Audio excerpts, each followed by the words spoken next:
That's a bad theory. That's a really bad theory. Okay, so fine. So you can say, well, yeah, you can say that, but I don't buy it. I still think that the people who stand to speak for the oppressed are in fact motivated by empathy and sympathy. Their hearts are in the right place. See, I don't really buy that either, because I don't really think, generally speaking, that it's a credible claim for someone to make that their heart is in the right place.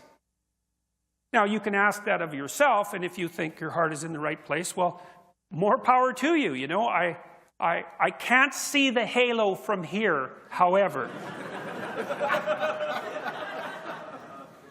And so, given that you're just as malevolent as your neighbor, or maybe even more so, and that that's actually pretty malevolent given the intrinsic nature of human beings, I can't help but wonder what you're doing with all those traits that you're not admitting to. But you could even object, well, you know, that's a pretty pessimistic view of humankind. It's not, by the way. It's just not naive. But anyways, you could object that, and you could say, no, actually, the weight of moral authority is, in fact, on the left, even the radical left, with those who identify with the oppressed and who are working to better their conditions. Okay. Fair enough. So then let's say, well, let's give those people some power.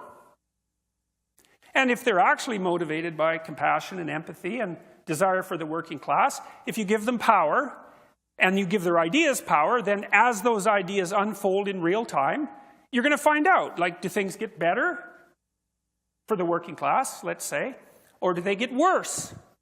Because we could consider that like an experiment. We could consider the outcome proof.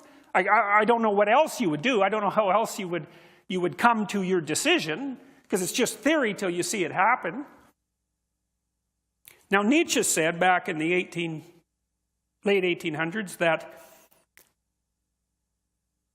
after he said that God was dead, and I suppose that would also mean the theory of suffering that I outlined at the beginning that is at the basis of Judeo-Christian civilization, that God was dead and that people had killed him and that we'd never find enough water to wash away the blood.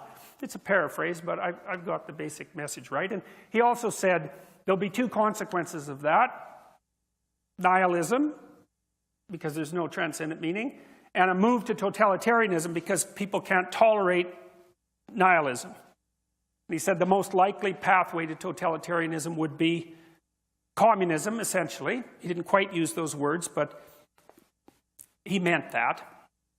The words are close enough.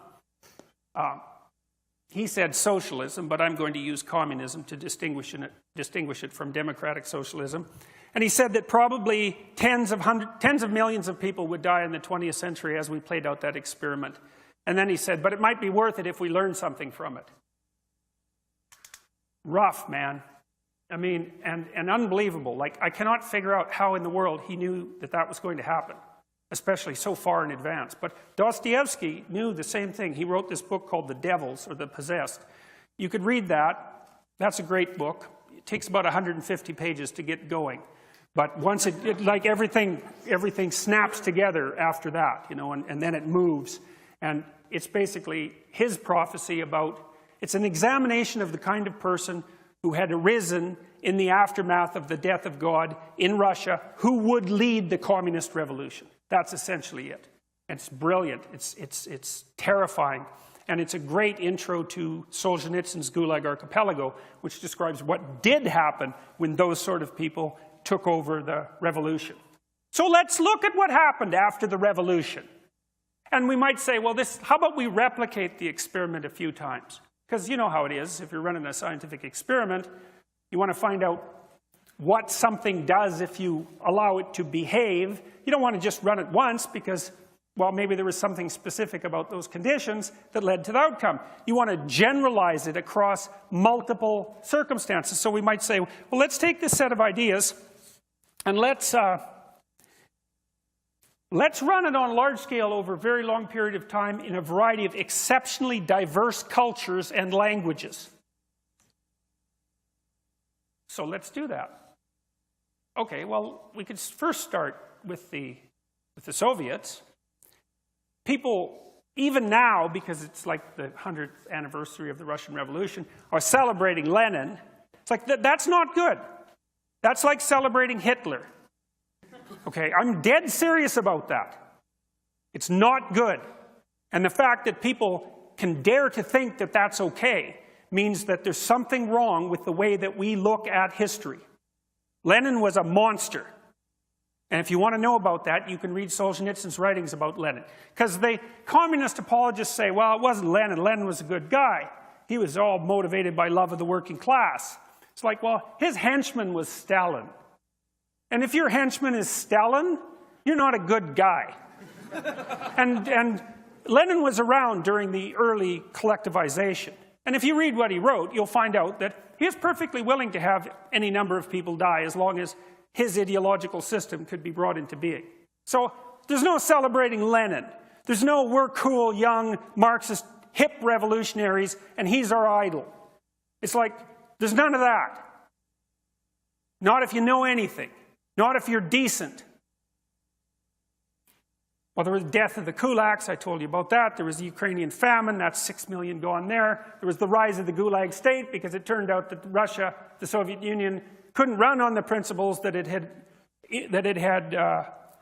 laid down as sacrosanct. They just didn't work, so you had to enslave everybody and run your economy as a slave state, essentially. And try not to kill the people in the gulags so fast that you can't suck some productive labor out of them. There's the death of tens of millions of people. We don't even know. The estimates range from 15 to 60 million.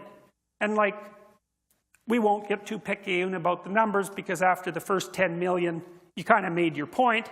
And the fact that we don't know between 15 and 60 is actually an indication of the horror of it. Because our count is off by tens of millions. And that's only within the last century. And then there was the 1956 crackdown on Hungary and the 1968 invasion of Czechoslovakia. Then there was the whole, like, thermonuclear Holocaust thing that was going on at the same time, and the fact that in 1962 and in 1984, we were seconds away from complete annihilation, right? During the Cuban Missile Crisis, the keys were in the intercontinental ballistic missile release systems, and Castro, as he admitted to Jimmy Carter, in case any of you are Castro fans, which you shouldn't be, that he was perfectly willing to have Cuba annihilated if it would have meant the defeat of the United States.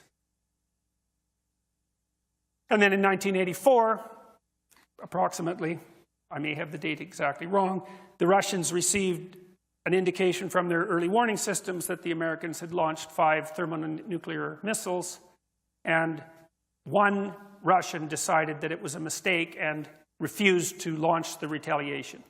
And he just died about 2 weeks ago. So, you know, that was pretty close. And so that was experiment number 1, let's say. That wasn't good, that experiment. Let's put it that way. It wasn't good. It was exactly the antithesis of good. It was precisely the antithesis of good. But that wasn't all. I mean, there's the People's Republic of China. That's a different country. Like, seriously, a different country, right? Different tradition, different language. How many people died in China under Mao? No one knows. Same issue with the Soviet Union, although Mao was a bigger monster than Stalin, and that's impressive, you know, because there's Hitler, there's Stalin, and there's Mao. And of the 3, Mao was probably the worst. He's still revered in China. Maybe that accounts for their affinity for North Korea, which could still destroy us all, the remnants of that horrible state. Maybe 100 million people died in China during the Great Leap Forward. That's a hell of a leap forward. Well, maybe it wasn't 100 million, you know, maybe it was only 40 million. But as I said before, when you're counting in the tens of millions, your point's already made. And then there was Cambodia and the killing fields, and Bulgaria and East Germany and Romania and the Democratic People's Republic of Korea, that's North Korea, and Vietnam and Ethiopia, Hungary, etc., etc., etc. It was never a successful communist state. Cuba, I suppose, came closest, but it was radically... the Soviets poured money into Cuba, so that doesn't really count. So then the first question was, well, are these Marxists motivated by love or hatred? Well, is it love or hatred that produces 100 million dead people? And is that enough evidence or not? And if it's not enough evidence, if you think to yourself, well, that's not enough evidence, it was never really given its proper try. It's like, well, what would have been a proper try? See, I always think when I hear someone say that, I know what you think. You think in your delusional arrogance that you understand the Marxist doctrines better than anyone else ever has, and that if you were the one implementing those doctrines, you would have ushered in the utopia. That's what you mean when you say that. And you know, they say, and there's an idea in the New Testament that there's a sin, it's the sin against the Holy Ghost. If you commit that sin, no one really knows what it is, that you can't be forgiven. And I would say, well, if you want a candidate for the sin against the Holy Ghost in the 21st century, the statement, real communism was never tried, with the underlying idea that if you had been the person implementing it, it would have worked, I think that's a pretty good contender for something for which you should never be forgiven